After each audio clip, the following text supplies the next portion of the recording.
হাস্যরসভাবে দেখতেছে, আমাদের খুব ভালো লাগতেছে।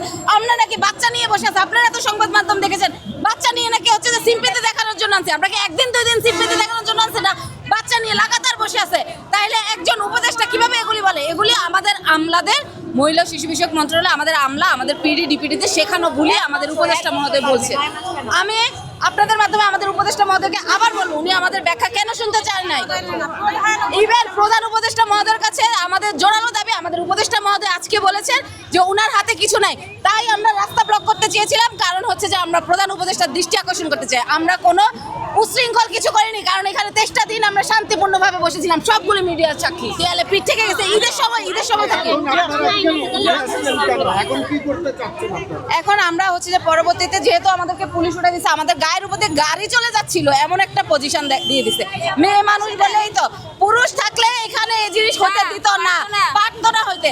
এখন আমাদের পরবর্তী সিদ্ধান্ত আমরা বসে বিকালে জানানো হবে, প্রেস মিট করে আপনাদেরকে জানাই দিব। পুলিশ আমাদেরকে এত পুলিশ লাগে, আমাদের কয়টা মেয়ে, আবার তো বলে অল্প মেয়ে নিয়ে আমরা এসে বসছি, তাহলে কেন এত পুলিশ এসে আমাদেরকে লাঠিপিটা করবে? আবার পুলিশ রাস্তা ছেড়ে দিয়ে বলে গাড়ি চালাই যান, এটা কি ধরনের কথাবার্তা? পুলিশের কেন এই ধরনের সাহস হয়? এটা কি স্বরাষ্ট্র মন্ত্রণালয় দেখে না? আমরা তো সবাই নারী, আমরা তো আমাদের যৌক্তিক দাবি নিয়ে এসেছি। যতগুলি রাজনৈতিক দল এসেছে তারা তো আমাদের মুখের কথায় আসে নাই, তারা রাস্তা দিয়ে যাচ্ছে, এসে আমাদের কাগজপত্র দেখলো, আমাদের কথা শুনলো, কাগজপত্রের ভিত্তিতে যখন দেখলো আমাদের দাবি যৌক্তিক, তখন তারা আমাদের সাথে সংহতি জানিয়েছে। আমরা তো কাউকে জোর করে আনিনি। আজকে কি আপনাদের গায়ে টাচ করেছে কিনা? হ্যাঁ, করেছে, গায়ে টাচ করেছে, ধস্তাধস্তি করে উঠিয়ে দিয়েছে। আপনারা তো অনেক পরে এসেছেন, দেখেন না।